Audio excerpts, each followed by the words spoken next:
windy one. I was undrafted, cut several times, injured several times. How did you get yourself mentally ready? But one thing my dad did do, and my mom for that matter, is effort and hustle and work ethic. And those things that I definitely learned from my father and my mother and just the household that I grew up in always encouraged me to get out onto the football field. You had the opportunity to play for Joe Paterno, one of the greatest college coaches of all time. About 175 pounds coming out of college, and you're not drafted at that point, your phone starts to blow up. And just talk to you a little bit about the Super Bowl. Catching a punt return in a windy San Francisco stadium. So, he tapped me on the shoulder and, asked if I would go back and get this next punt return, and ended up running about a 62-yard punt return, which was the longest punt return in Super Bowl history at the time. But you're never going to know unless you show up. Life is all about the journey, and it's been an honor to have you on our show, and I know our guests will benefit greatly. Jordan Norwood, I'd like to welcome you to the House of Bricks podcast. I'd like to welcome everybody back to another episode of the House of Bricks podcast, featuring top CEOs, business leaders, professional athletes, medical professionals, and I'm always excited to have my guests on the show, or else I wouldn't have them on the show. And today I'm exceptionally excited to welcome someone I met about a year ago. Jordan Norwood has an incredible story of how he's used life's experiences for him and really overcome a lot of adversity and made the best of a lot of difficult situations that produced an incredible outcome. So Jordan Norwood, I'd like to welcome you to the House of Bricks podcast. Hey, Adam. Thanks a lot for having me, man. My honor, for sure. I know you've been following very closely every one of our episodes. You can't get enough of the House of Bricks. But as I mentioned before, we're featuring people that have really accomplished a lot in life. And we always look at the success that people have, but a lot of times people don't understand the work that it takes to get to where, you've been able to achieve, the outcomes you've been able to achieve. And so for our guests out there that aren't familiar with your story, tell us a little bit about you. I am an 8-year NFL alum at this point. Retired from the NFL in 2017. Father, husband, all of those things. And I'm home here in Denver, Colorado. I finished my NFL career here in Denver and decided to stay put, which a lot of guys do out here. And yeah, my NFL career was a long, windy one. I was undrafted, cut several times, injured several times, found myself out of football right in the middle of my NFL career. So you just let me know where you want me to start with some of the hurdles and things I was fortunate to be able to jump over. Yeah, so absolutely love to get into the NFL career, and obviously achieved one of the greatest achievements in being an NFL player and winning a Super Bowl with Peyton Manning. But I know there was a long road in getting there. Tell us about I guess we'll start in high school, being a parent of 4 athletes trying to achieve whatever outcome they are able to, whether it's playing at a Division I level, semi-pro, pro. Just talk to us about your high school journey. I grew up in a football household, though. My father's a college football coach, has been, for over 30 years now, and I'm 36. So we did a lot of moving around growing up. He played football at the University of Hawaii, where I was born, and then we bounced around, I think maybe 6 or 7 different states before I landed in high school in Pennsylvania, while he was coaching at Penn State. So in high school, I was an undersized, still am an undersized wide receiver and defensive back. I graduated high school at about 5, maybe 5'10", but definitely under 155 pounds. So I was lightweight, by all purposes, definitely a lightweight. But I had some interest from D3 schools. And then with my dad being on the coaching staff and me being so close to Penn State, Joe Paterno and the rest of the staff decided to give me a shot. My dad actually stayed out of the recruiting process entirely, which is kind of its own story of kind of a split staff in terms of offering me a scholarship. There were definitely people on the staff that didn't think I deserved the scholarship. So a little internal chip on the shoulder there too. But yeah, just a fun journey. And in terms of that high school to college journey, there was literally one person that outside of my father that encouraged me and said, Jordan, you can play at this level of football, the Division I level. Don't doubt yourself. That's what it took for me. I was undersized and wasn't sure if I was good enough or big enough for that matter. And took that one individual, Kenny Carter, to say that to me. That empowered me quite a bit. So you're 5'10", $155, looking to play D1 football at Penn State. So definitely didn't fit the mold on the external, from an external perspective, but obviously on the inside, you had to have some personal confidence in what you were able to achieve, and then also some mental toughness. I want to talk a little bit about your dad being a football coach and growing up in a football household. Was he pretty demanding in terms of what his expectations were from you in the classroom, on the field? Did he create some regiments, workouts that you were committed to, or was this something that he kind of stepped back and just played the dad role? It's definitely something that he did more of the step back and encourage for sure, motivate for sure, lend his expertise for sure. But for the most part, it was step back and play the dad role. One of the things that kind of shaped my upbringing was this whole moving around quite a bit. And within that, I had times when I was like, I don't feel like playing basketball, Dad. I don't feel like playing football because I don't want to break down that social barrier of meeting new people. And I just didn't feel like going through it again. But one thing my dad did do, and my mom for that matter, is always encourage me to get out onto the football field, get out onto the basketball field or basketball court, because they knew that once I did those things, a lot of things just start to fall in place for me, whether it's social groups and friends or the motivation to go to school and do well in school. All of those things start to fall in place once I get onto a team and kind of show what I can do.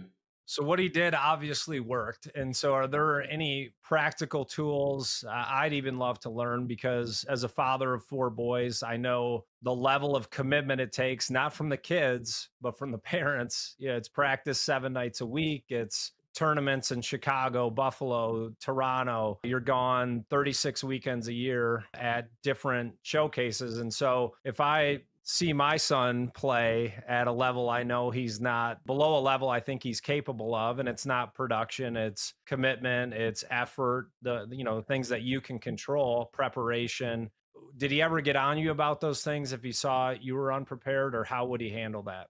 I think that's a good question. For one, I think that it's important to and I'm a father also, I think it's important to let our children fall in love with sport or art or whatever it might be. So I think there is a fine line of kind of pushing too hard. And for me in my upbringing, my older brother and I loved basketball. We were, just like you said, playing every weekend, probably playing 100 games a year, a calendar year, and then fitting in football in those other 2 or 3 months. But we played a whole lot of basketball growing up. And I think some of the things, like when you mention effort and hustle and work ethic and those things, that I definitely learned from my father and my mother and just the household that I grew up in. I actually don't think that those are things that need to always be taught on the basketball court or on the football field. Those are things that I learned within my household, and they carried over. But those are character things that when I entered the practice field for football, the effort was going to be the same as for a game or for any other occasion. And I think those were more character things that my dad and both my parents really instilled in me on a regular basis. And so you're a pretty soft-spoken guy, and you're playing one of the most violent sports that's played today, right? And did you have a place in your mental mindset you would go? What were you like on the field as opposed to how you are off the field? When I met you, I was like, this is the nicest guy I've ever met. We just hang out and talk and laugh. And it's hard for me to imagine you lining up across from some of the guys in the NFL that have a much more mean streak, both on and off the field. So did you have a different persona on the field as opposed to off field, or you kind of carry that same quiet demeanor? I mean, I think the demeanor is pretty similar. I think all my teammates would agree with that. I didn't turn into an ultimate, very profane trash talker on the field or anything, but there was definitely a place I had to go in order to, put the pads on and get ready to do the things that you do within the lines of a football game. It's just like you said, it is violent. It is your safety is at risk. So you do need to be there 100% mentally, physically, emotionally, spiritually. All of those things need to be very on point and focused in order to succeed, but also in order to just stay healthy out there, you need to be on point. So, I wouldn't say that my personality changed on the football field, but internally, I definitely needed to get psyched up and get myself ready, and physically also get ready to take a beating, to be honest.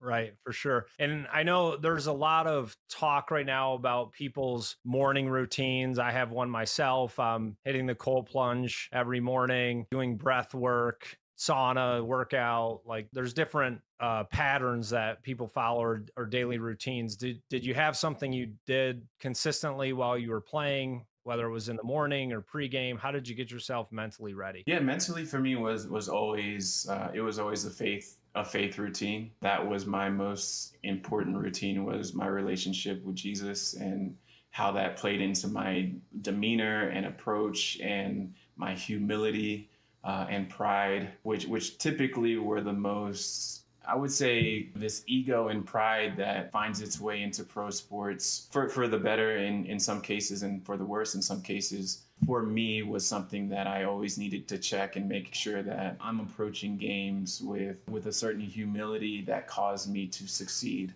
If I approach games with an ego or a pride, it almost always resulted in getting humbled rather than approaching it with the humility itself. So that was just me, and there's a ton of different approaches to getting yourself ready for, specifically for pro sports, and I saw all of them in my 8 years in the NFL. I saw all of them in the locker room, but for me it was a very spiritual and mental readiness that I needed before each game, and sometimes before just a practice I needed it. So that was my approach. Well, I love that, being open about your faith. And I know just from my interactions with you, it's not fabricated in any way. It comes across very authentic. It's not like just when you score a touchdown, you're pointing up to God, giving him thanks, but it's something like you carry and who you are. And you'd mentioned you've seen everything in your 8 years as a pro career. You don't have to tell me who, but what was the craziest pregame routine that you can share with our audience? Oh man. I think there's just mostly disturbing routines, like guys that just felt the need they needed to walk around with no clothes on for the entire pregame in the locker room. Just put some clothes on, man. Right. But I mean, there's everything from things like that to going out on the field 2 hours before the game and basically running a half marathon with how hard you're working out prior to the game. And it just always amazed me, guys that could do that and still have the stamina to play a football game. But yeah, it's everywhere from that to guys just laying in their locker with headphones on and basically taking a nap before a game. People do what they need to do to get in the right headspace and right physical stamina approach to a game. It's interesting. It's funny you mentioned that about the towels. So my office is connected to Lifetime Fitness here in Edina. I'm in the locker room and I'm like, hey guys, the towels are free. Like you can use those. You don't have, and there's a place for it. You don't have to put it around your shoulder. It kind of defeats the purpose. Like we're all here to just change and get ready for work. We don't need all that. So that's funny that happens there as well. But yeah, it must be a guy thing. Back to coming out of high school, you go to Penn State. As you know, I've had a very successful career as an entrepreneur, but also now helping coach other entrepreneurs. And it's definitely a transition from being a player on the field to coaching, being a coach. You had the opportunity to play for Joe Paterno, one of the greatest college coaches of all time. Is there anything that you can share with our audience just in terms of how he was able to get buy-in from the team, what the culture was, how he was able to establish and enforce it? Because at a D1 school like that, and then even more in the NFL, there's a lot of egos, right? Everyone has talent, everyone has speed, strength, It's how do you get it all to work together to really have success? So tell us a little bit about the culture there and how he was able to create buy-in. Yeah, I mean, I think the culture at Penn State, even then in the early 2000s, I got to Penn State in 2008. It was different than most Division One college football programs, and again, I only know this because my dad was in a lot of different Division One college football programs, coaching over the past couple decades. So yeah, at Penn State, it was a very visible buy-in, and by visible, I mean, nobody had beards at Penn State. Beards, whether I could grow one or not back then is besides the point. Like, nobody had facial hair. That was part of the thing that was part of our culture. This clean cut, student athletes. Nobody had their name on the back of the jersey. So you had to buy into this whole culture of, I'm going to sacrifice my personal identity for a little bit for the identity of this team and this bigger picture and these bigger goals, team goals. From a high level, that's what Joe Paterno got young men to buy into. And along with that was the student athlete portion of that, where you're buying into being a successful student, having a certain GPA in order to be on the field. So yeah, high level, those are, that's kind of the culture that Joe built at Penn State on a day-to-day, more tangible basis. He was an incredible human being and coach, somebody that was very intentional about knowing about the people in his life. I'll say, whether it was a player on the field, a coach on the staff, the secretary in the football building, people around town in State College, Pennsylvania, Joe cared to know about them. And it showed. And that's probably one of the most remarkable things about Joe Paterno that I can say is just how well he knew people and cared to know people. He didn't forget names or faces. Even at 80 years old, he could meet somebody once and see them in a completely different context 2 months later and say, hey, you're this, I met you here. How's your son or daughter doing? I remember you told me this. And it's just incredible that he could do that. And so if you think about our audience and the purpose of this podcast, we do have professional athletes, but also business leaders and CEOs. Is there anything that you saw in that environment that could translate into the business world? So if I'm the CEO of a company, was his culture, hey, you're either bought in or you're out, or was there kind of a process that got people to buy into the vision? I would say that Joe's particular culture at Penn State was honestly more the former. You kind of either bought in or you could find another place to make home, and there was no hard feelings with that. And the reason that he was able to do that, because there was already so much success there that people wanted to buy in and respected his wisdom and authority and being able to lead teams to successful seasons and lead young men to successful college football and student athletic careers. So there was some back end to that culture, but yeah, I would say in starting something, there just needs to be an identity, right? And there was an identity at Penn State. You can identify a Penn State football player by having no name on the back of their jersey and that whole culture. So that being said, I think there needs to be an identity. What that is can kind of differ between group and organization and team, but there has to be something that an individual is buying into. And I think Joe did a great job of really defining that both internally and externally, really. But I think that can go a long ways in any team, in any business, is defining that culture, defining that team identity so that people know what they're buying into. Yeah. And as you can tell by the name of the podcast, right, we're playing off my last name, and House of Bricks has a little basketball in it, but also bricks and building a strong foundation in business and life. And we started sending out a weekly newsletter that talks about the different types of bricks and buildings and foundations. And the brick that we started with was the cornerstone, which gives the building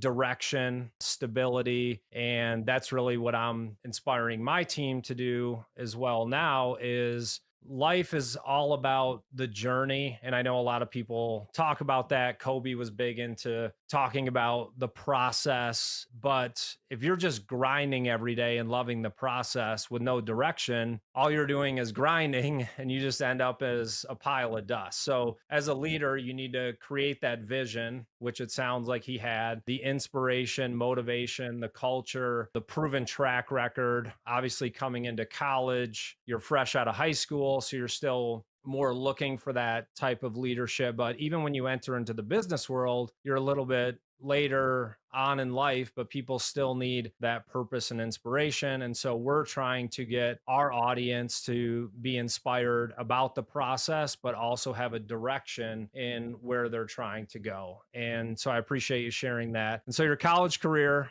obviously a ton of talent. There's probably pluses and minuses to having your dad on the coaching staff there. How were you able to establish yourself as a player there, and how did you do at Penn State? Yeah, in terms of my dad being on the coaching staff, it was always fun. He was on the defensive side of the ball, coaching the secondary, so I went up against his guys as a receiver every day in practice. So fortunately didn't get coached directly by him, but fortunately and unfortunately. But had a great 4-year career at Penn State. Ended up playing as a freshman along with a couple other receivers. We had a really young in the beginning receiver group, and by the time I was a senior, we had a really old receivers group, all of which transitioned into the NFL. So I was one of 3 receivers my senior year that I was about to say got drafted. I didn't get drafted. So not recruit out of high school, come in as a freshman and you're getting minutes at Penn State, and then you didn't get drafted out of college either, but still ended up making it in the NFL for right.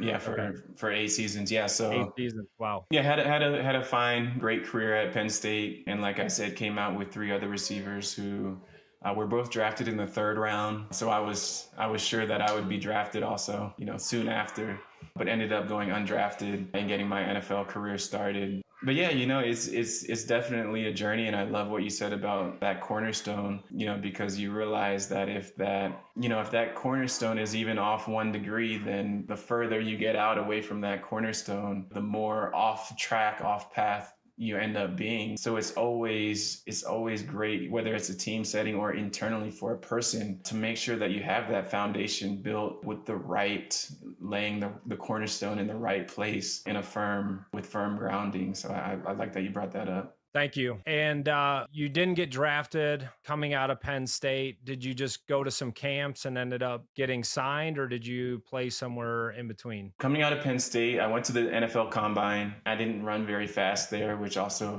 might have played into me not getting drafted. But what's not fast to you though? I ran a 4.56. So, okay.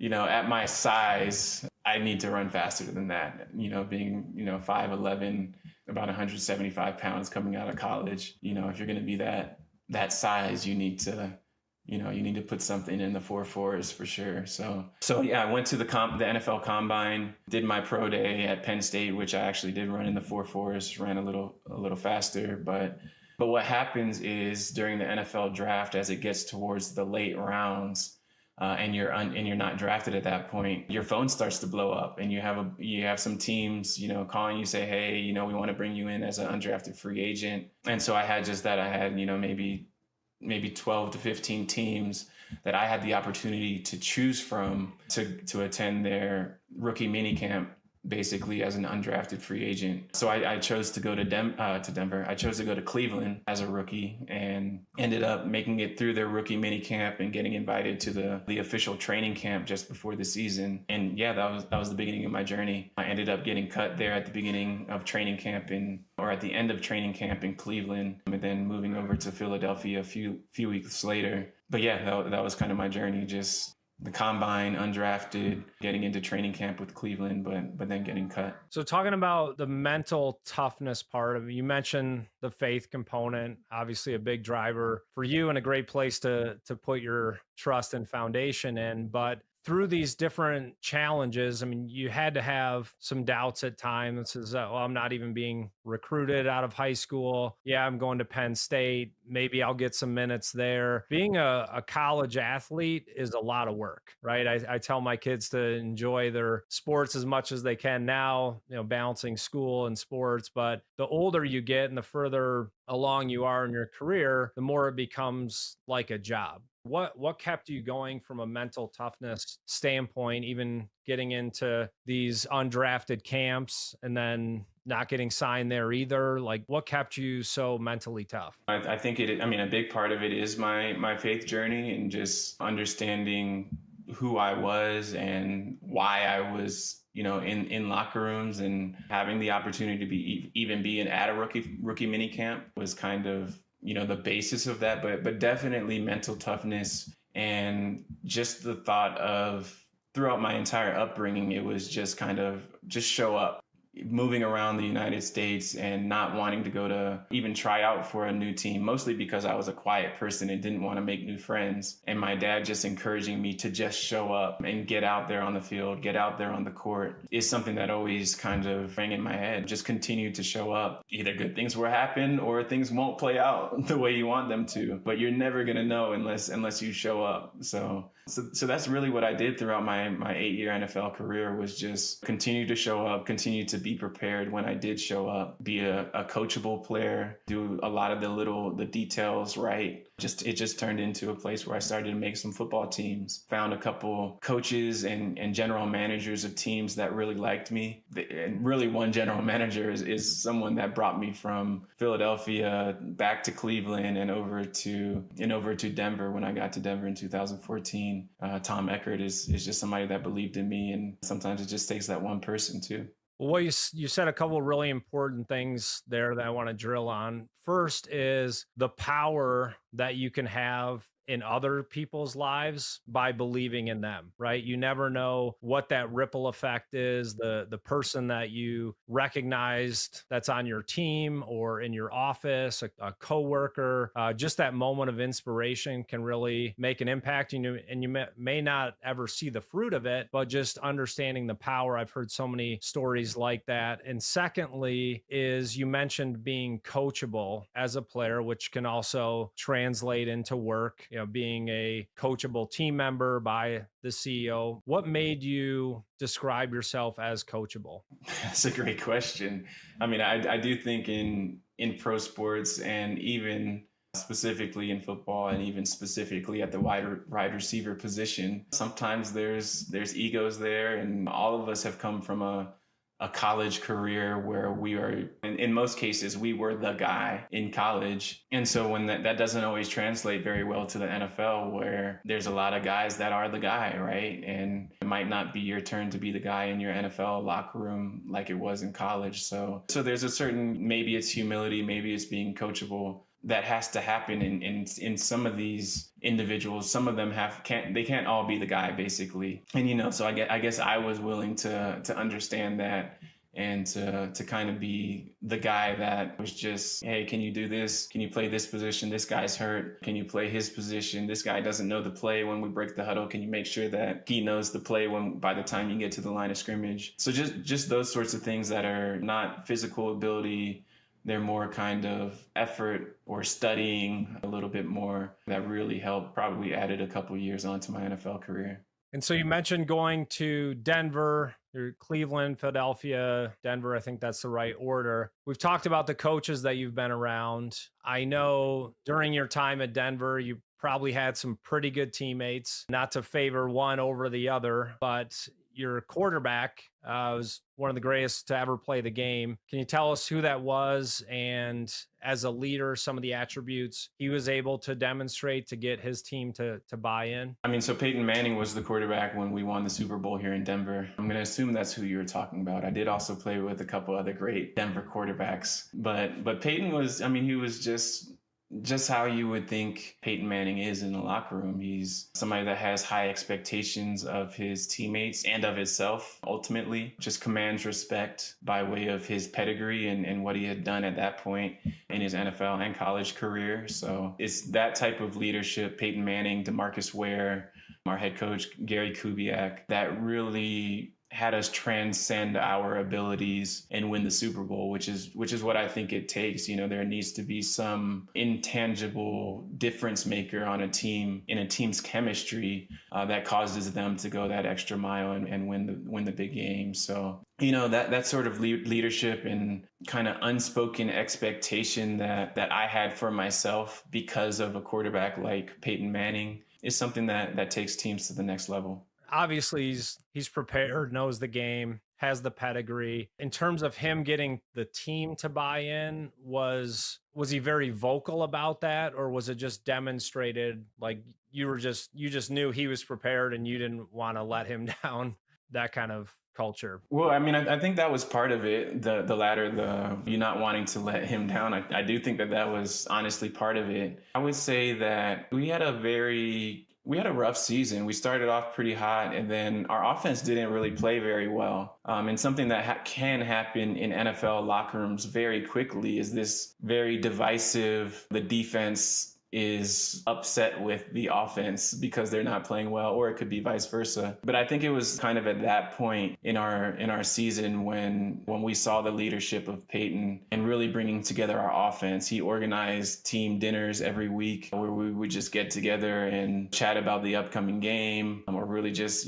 hang out and have a great steak dinner and get to know each other and build kind of the morale boost and the camaraderie that he knew we needed. He knew that we needed to stick together and that we could make it through the playoffs and to the Super Bowl if we did that. So yeah, I mean, we all bought into the X's and O's and all those things on the field, but there was going to be some things that we needed to do off the field that Peyton led, because we were having a tough time as an offense, and he gathered us and kept us together. And just talk to you a little bit about the Super Bowl. So if my memory serves me correctly, you had a pretty incredible play during that game, a punt return. Is that correct? Yeah, that is correct. Want to tell us what the score was, the setting? I mean, it's okay. I know you're a humble guy. I know you don't like accolades, but just set that aside for a minute and put us through that experience, as if we all know that you are humble and it's not about you, but let it loose a little bit. Sure. Well, I mean, I think you're going to be disappointed that I don't know what the score was at that point in the game. So I'm not a huge football fan, first of all, just to let you know. Like I loved playing and being out on the field, and that experience at the Super Bowl is incredible and will always be one of my favorite memories. But yeah, it was late into the second quarter. I actually was not even the starting punt returner for the game. I was kind of one of the reserve punt returners. Being a punt returner is a very stressful position to be in, especially in the Super Bowl, and especially if your job requires you to do a lot of playing receiver in offense. So our starting punt returner, Emmanuel Sanders, he just wanted to focus on this next upcoming offensive drive and not have the pressure of catching a punt return in a windy San Francisco stadium. So he tapped me on the shoulder and, asked if I would go back and get this next punt return, which I obliged.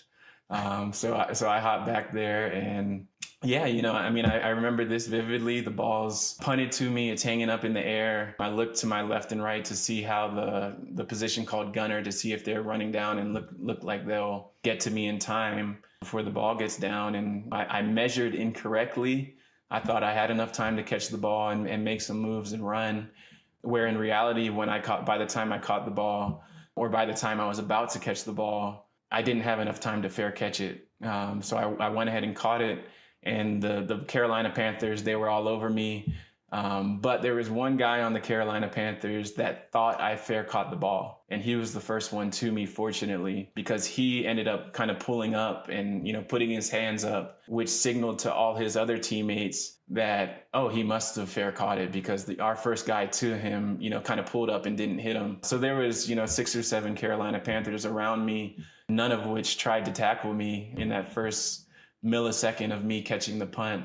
And yeah, that said, Adam, I kind of took it and ran around the corner and ended up running about a 62-yard punt return, which was the longest punt return in Super Bowl history at the time. But it ended up setting us up to take the lead or extend our lead. I think we extended our lead after that punt return, and then never lost our lead at that point, and ended up going on to win the Super Bowl. Well, you got to give credit to your dad for that, because why? He told you just show up, right? If you're not on the field, that doesn't happen. Exactly. And the second is, things don't always have to go how you script them in life, because they never do. And that defender thinking you fair caught the ball, you getting tapped into the game, and then boom, you set a record in the Super Bowl for the longest punt return for a guy that, doesn't even really like football. He's playing on the highest stage.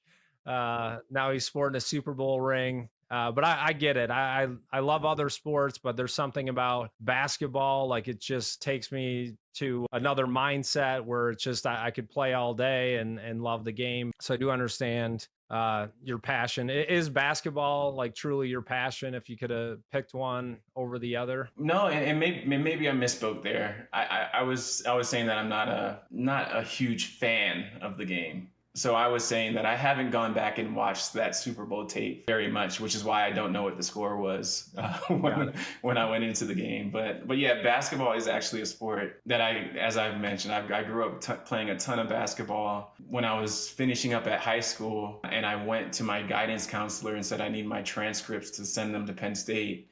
She didn't even know I played football on the high school football team. So she was like, "Oh, are you going to play basketball at Penn?" So I was like, "No, I'm going to play football."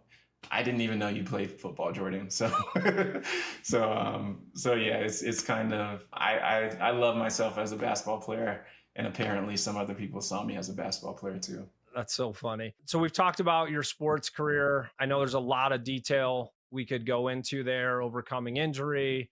Talked about some of the coaches, the great teammates that you have, but I know you as well in your life after football. I know a lot of professional athletes that have a hard time kind of making that transition, right? Of making lots of money, being a pro athlete, but no matter how long you play, you have a limited shelf life. And then what do you do afterwards? So talk to us about kind of the ending of your NFL career and then moving on to the professional career outside of football. I finished playing in 2017. Fortunately for me, I was in a position where I wanted to be finished playing. I called my agent and asked him not to field any more calls from teams, which he still did. He still let me know when the Detroit Lions wanted me to come out, and the New York Jets, but I was done at that point. In 2017, my wife and I had just had our first, and we're about to have our second child, and I was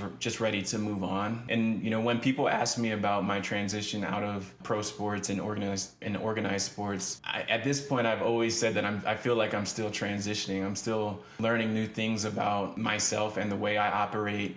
Also learning new things about business and how to operate businesses. And that being said, I've started a few different businesses, done some things in real estate over the past 5 years. Started a photography business with my wife, shooting portrait photography, weddings, and headshots and things like that. And most recently, I started a blockchain company about 2 years ago now. Through that, we've actually acquired some ownership in a sports team called Power, which is in the Big Three basketball league, which is a ton of fun. I'm also learning a lot about what it looks like to own pro sports franchises, which has honestly been a dream of mine. So it's really exciting. It's really a lot of fun. And there's a huge learning curve that I'm participating in right now. And you mentioned the Big Three, and so thank you for the tickets. I got to go to my hometown of Detroit and watch the Big Three. I had seen it on TV, but didn't really know what to expect. So for those of our listeners that are out there, if you haven't watched it on TV, it's very good basketball. It was even more fun to go to the event. And I was surprised. I didn't know who some of the coaches were. I mean, you had Dr. J, George Gervin, obviously Ice Cube was there. So it was a very well attended event. I saw some people in Detroit that I actually grew up either watching, Derek Coleman playing against tricky Steve Smith. I mean, it was kind of a walk down memory lane in basketball. So really cool event. You had mentioned some of the things that you're learning in terms of now owning a team. Like, are there things that pop out to you that you could share, just like that difference of being player, coach, and now from an ownership perspective? There's quite a few things that pop out, right? I mean, you start to think about the bottom line, really. You start to think about things outside of what goes on in between the lines of the court, which is, as a player, that's the majority of what you're thinking about. You're thinking about your performance on the court and how that relates to your compensation, maybe, but that your compensation is really the only other thing that you're thinking about other than how well you're playing. So it's really cool to think about marketing and the players that we have and their personal brands. Our coach, Nancy Lieberman, is incredible, just inducted for the second time into the Naismith Pro Basketball Hall of Fame. We have Patino Mobley, who was one of my favorite players growing up. So seeing how we can help to grow the personal brands of our players along with our team is really cool and a lot of fun for me to really, dig in and approach and get creative with.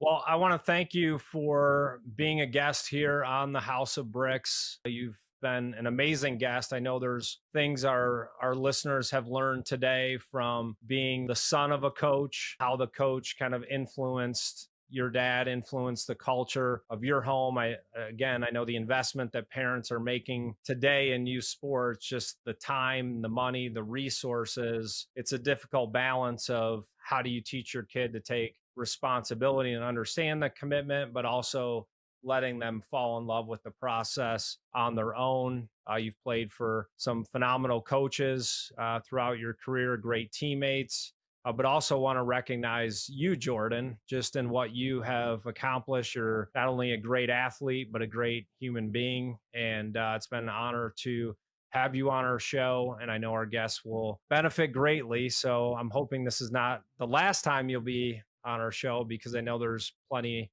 more that we can talk about. So Jordan Norwood, thank you for being a guest on the House of Bricks, and look forward to seeing you soon, my friend. Great. Likewise, Adam. Thanks a lot for having me. Thank you.